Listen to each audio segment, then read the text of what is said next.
au directeur général de l'ANCT, l'Agence nationale de la cohésion des territoires, Stanislas Bouron, d'avoir témoigné. Place à notre dernière séquence. Quelle nouvelle réponse pour les territoires isolés? Continuez de poser vos questions. Pascal Berthaud, Sandrine Fournis du CEREMA viendront conclure nos échanges dans une douzaine de minutes et prendront quelques questions, répondront à quelques-unes de vos questions. Vous avez l'onglet chat, vous avez l'onglet questions. Si on ne peut pas relayer toutes vos interrogations, on reviendra vers vous de manière individuelle. Merci encore.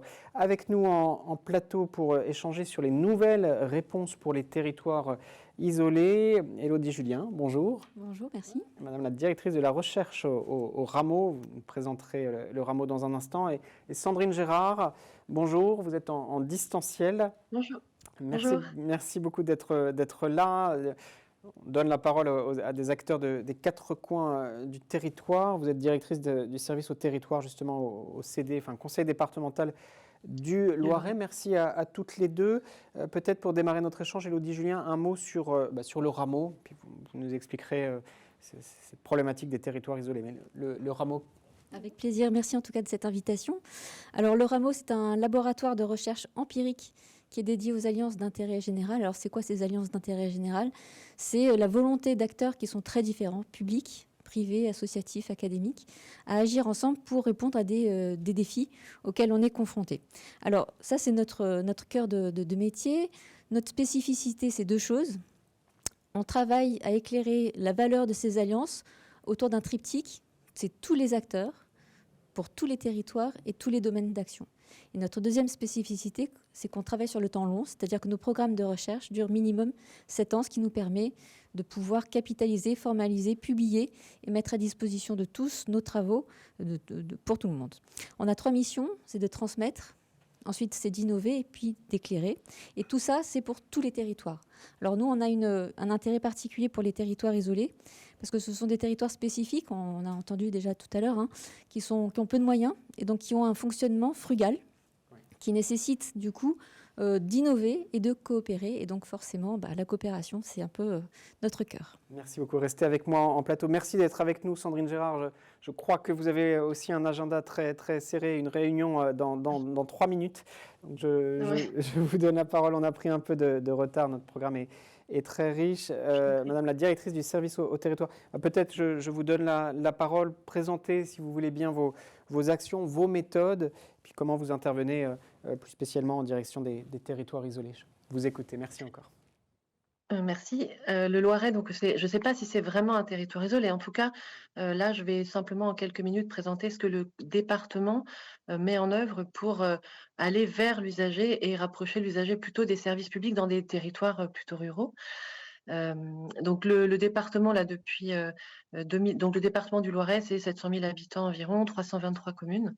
On est avec une grosse agglo Orléans et puis des territoires un peu plus ruraux autour.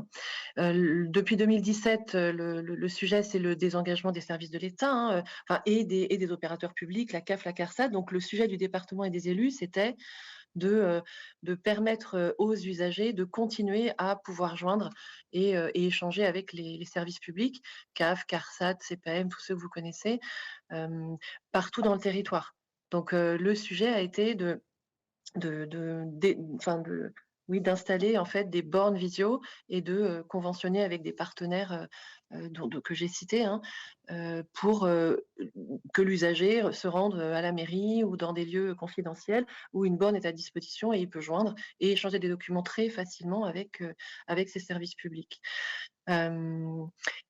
Ça, c'est 2007. On avait 7 lieux comme ça. On en a 42 maintenant. Et depuis 2020, l'arrivée des France Services, et c'est là que je vais faire le lien avec Expertise Territoire. Donc, un lien et l'arrivée de France Services dans les territoires qui vient s'installer dans des lieux où il y avait cette habitude cette habitude de lien avec les services publics dans le Loiret. Et donc, il a fallu, on va dire, cohabiter et le choix a été fait de cohabiter avec France Services et nos espaces services publics départementaux et d'utiliser Expertise Territoire pour que les gestionnaires de ces espaces qui peuvent être des communes, des collectivités, ait dans un même lieu, sur un même site, dans une même plateforme, les mêmes informations. Voilà. Et que l'usager, je sais pas moi, d'une petite commune du Loiret de 500 habitants et celui qui est accueilli dans ces lieux-là ait la même information que une France Service qui est située à 5 km d'Orléans. Voilà. Donc, on a utilisé Expertise Territoire et donc on a créé, là, on est vraiment un usager d'Expertise Territoire. On a créé un site, comme c'est une marque blanche, comme le disait très bien Sandrine Fourmis, on l'a, voilà, on a installé à la fois le logo préfecture et le logo département et voilà, on fait circuler l'information. C'est un lieu d'échange, un lieu de partage ou de partage de bonnes pratiques ou de partage d'informations, voilà. Euh, voilà un peu le témoignage que je souhaitais apporter aujourd'hui. Et on utilise Expertise Territoire aussi pour d'autres échanges, hein. Voilà, mais c'était vraiment là le lieu où on rassemble un peu toute la connaissance et toute l'information qui est utile dans les territoires pour les secrétaires de mairie ou qui accueillent l'usager qui souhaite rencontrer CAF, CARSAT, CPAM. Merci beaucoup. Alors, vous devez filer à votre réunion, peut-être, Oui, c'est ça. oui, c'est gentil. Bon, bah alors, on vous libère, mais vraiment, merci Je suis de votre je suis désolée. Non, non, Merci. c'est nous qui vous remercions. Merci infiniment, Sandrine Au revoir, Gérard, madame. directrice du service au territoire au département du Loiret. Je reviens vers vous. Élodie Julien, directrice de la recherche au Rameau. On a expliqué, on a mis en lumière aussi depuis 15 heures un certain nombre de complexités multiples, de tempo, aussi pour mener, piloter des projets. Quel est votre regard sur ces complexités plurielles et les réponses à apporter ? C'est clair qu'on est face à des enjeux qui sont extrêmement complexes.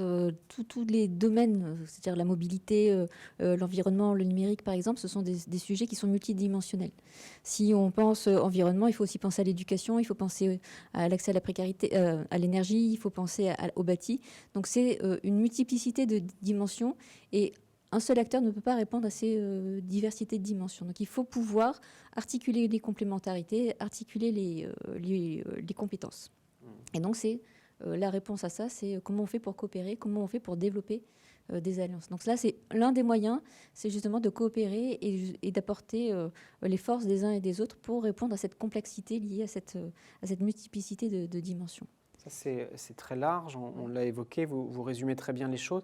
Et sur cette problématique des territoires isolés, alors on donnait la parole au Loiret, qui porte aussi à la fois urbain et rural, mais sur le monde rural, sur ces territoires isolés, quelles sont plus spécifiquement les problématiques ? Alors, et juste pour Oui, terminer, avant d'arriver au territoire isolé, en fait, il y a ces alliances. Nous, de par nos travaux de recherche, on s'aperçoit qu'on est passé en 5 ans d'un devoir d'alliance à une envie d'alliance. On a un programme d'études statistiques qui s'appelle Impact, qui est porté par l'Observatoire des partenariats, qui est un dispositif qu'on a créé avec la Caisse des dépôts, qui nous montre que 74% des citoyens, 92% des maires, 84% des entreprises et 97% des associations souhaitent agir collectivement.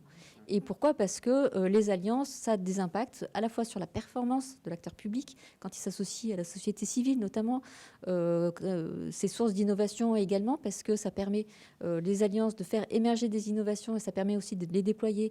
Et tout au long de ce processus d'innovation, l'acteur public a un rôle majeur.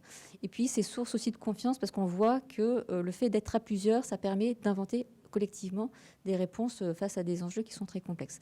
Et avant d'arriver à la question des territoires isolés, ce qu'il faut dire aussi, c'est que ces alliances, on voit qu'elles se développent de plus en plus, c'est très important, mais ceux qui l'expérimentent se disent aussi que c'est quand même un peu plus compliqué que quand on fait seul. Voilà. Et donc, il y a des prérequis quand même qui sont importants à avoir, et ça concerne tous les territoires, c'est comment on organise l'interconnaissance entre des acteurs qui sont issus de mondes très différents, parce qu'on a des enjeux différents, on a des problématiques et des contraintes qui sont différentes. Donc, il faut pouvoir partager ça pour pouvoir être en articulation et en complémentarité. Sinon, il y a un risque d'incompréhension.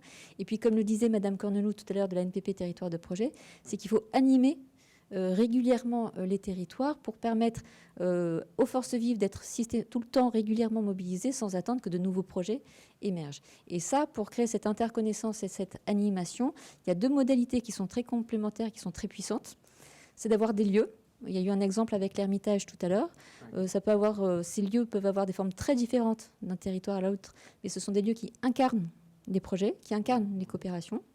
Et par ailleurs, il faut qu'il y ait un acteur qui organise le lien, qui crée de l'ingénierie de la relation. Madame Cornelou en parlait aussi tout à l'heure, c'est comment on permet à des acteurs qui ne se connaissent pas de coopérer et d'agir ensemble. Et là, nous, on a identifié un réseau d'acteurs qui portent cette ingénierie de la relation qu'on appelle Catalyse territoriale, 350 acteurs sur le territoire qui sont de profils très divers, publics comme les collectivités, entreprises, associations.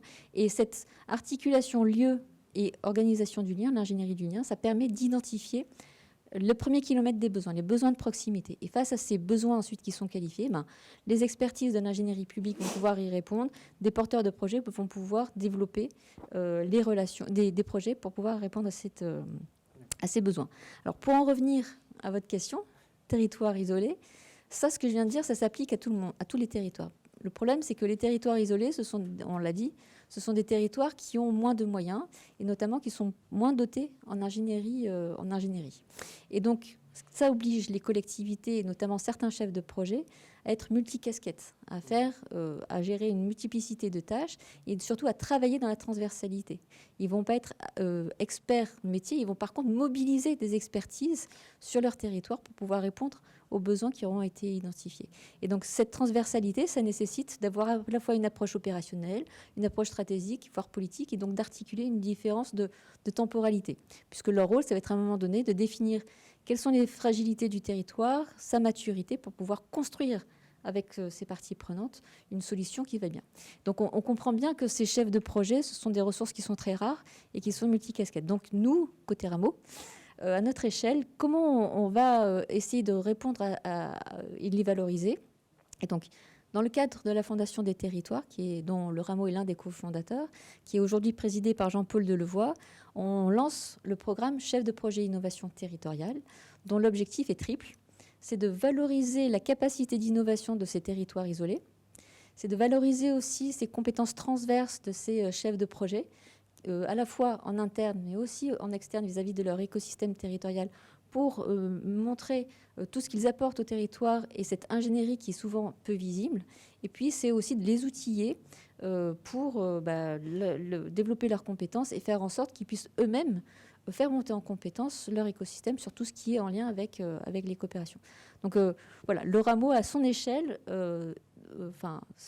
travaille beaucoup, développe des programmes de recherche sur les territoires isolés et essaie de développer des actions, les expérimenter, sachant que ce programme-là, il va être prototypé cette année, avec un objectif justement de le déployer l'année prochaine. Et pour ça, on va se mettre autour de la table avec des partenaires institutionnels et autres pour se dire est-ce que ce qu'on a prototypé, c'est bien, quelle est la chaîne de valeur, qui va faire quoi pour le déploiement et surtout quel modèle économique pour que finalement ce soit le maximum de territoires qui puissent en bénéficier. Chaîne de valeur. Merci beaucoup pour votre témoignage. Un mot en conclusion, comment Expertise Territoire vient en appui, en catalyseur, en accélérateur de vos démarches? Pour nous, le lien avec le digital, il est extrêmement important parce que l'espace digital qui est Expertise Territoire, qui est une vitrine de la co-construction territoriale, c'est ce qui va avoir un effet démultiplicateur pour valoriser ces lieux et ces liens dont on vient de parler tout à l'heure. C'est aussi un lieu qui va permettre de capitaliser et d'outiller, de mettre à disposition surtout des ressources clés, notamment pour les chefs de projet. Donc pour nous, Expertise Territoire, c'est un outil qui est démultiplicateur et qui peut être très très puissant. Et donc nous, côté Rameau, notre souhait, c'est de pouvoir contribuer justement à cette plateforme numérique, puisque dans le cadre de la mission ministérielle qui nous a été confiée il y a 2 ans, on a créé collectivement une capitalisation sur tout ce qui est en lien avec les coopérations, le fameux ODD, Objectif de développement durable 17. Et donc, Expertise Territoire, c'est la plateforme qui adresse toutes les questions de co-construction territoriale. Et nous, à notre niveau, on souhaite pouvoir contribuer à apporter des ressources pour permettre après, avec le CEREMA et les agents, de construire des parcours d'usage sur ces coopérations. Merci beaucoup pour cette présentation très complète. Merci d'avoir aussi esquissé la suite, vos besoins, vos attentes. On voit que Expertise Territoire est résolument lancée. Merci beaucoup à Sandrine Gérard qui est intervenue pour le département du Loiret.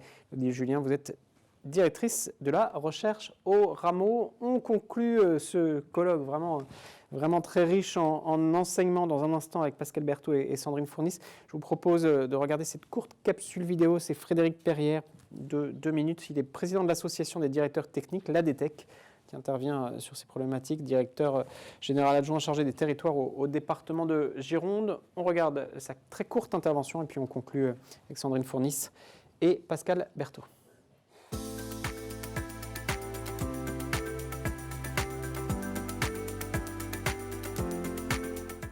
Je suis président de l'association des directeurs techniques des collectivités, départements, métropoles et régions. On fédère à peu près 100-150 collègues des départements métropoles aujourd'hui dans des fonctions de direction sur des métiers du bâtiment et de la route.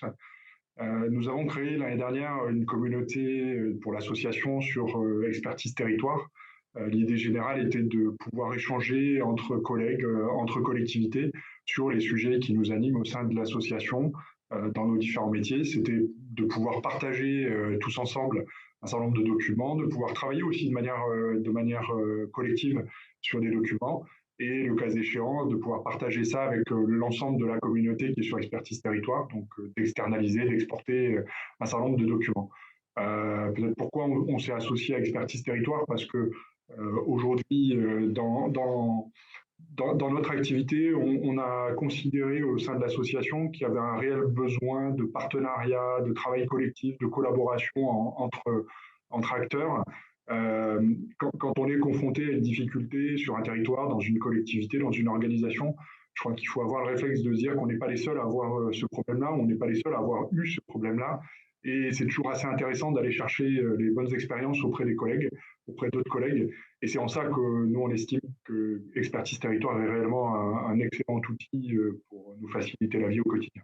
En conclusion, l'usage d'Expertise Territoire pour nous est essentiel pour renforcer les communautés de pratique, mais c'est un besoin plus large qu'on peut avoir au niveau des collectivités locales. Aujourd'hui, on compte beaucoup sur le CEREMA notamment, dans son ingénierie qu'il apporte dans les territoires, et on compte du coup beaucoup sur Expertise Territoire avec les CTT, les fameuses CTT, les comités techniques territoriaux, pour diffuser de manière la plus large possible l'ingénierie, pour réaliser ou assurer des communautés de métiers, des communautés de pratique, à la fois à l'échelle nationale, mais aussi dans des échelles régionales et à l'échelle locale, et ou sur des sujets plus thématiques.